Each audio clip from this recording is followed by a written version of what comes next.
Alter, Sachen, die du nicht mit deinem Bier machst. Grutze, fix nochmal, auf geht's, ich zeig's dir. Also wichtig und richtig, nicht schon wieder irgendwo tot sitzen am Rechner und dir deine, keine Ahnung, Online-Bestellung bei Amazon Fresh abholen. Steh auf und geh in den nächsten Lohn und kauf dir dein Biergrutze fix nochmal.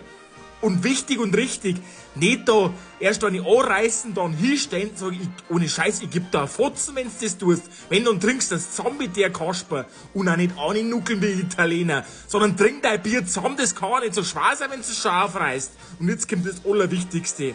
Wenn dein Spätzle daheim ist und du kommst vorbei und der hat kein Bier nicht da, dann gibt's ja sowas von einer Bockfotzen, dass du dich nicht mehr auskennst. Das kann nicht wahr sein. Bier muss vorhanden sein. Und jetzt nicht vergessen, das, was man nicht macht mit deinem Bier. Hör auf, dass du das Bier mischt. Ich verstehe es nicht. Sonst gibt's richtige Watschen, dass du dich nicht mehr auskennst, Alter. Und ich schwöre, ich baue dir dein Esszimmer aus, wenn's noch einmal dein Bier mischt. Hashtag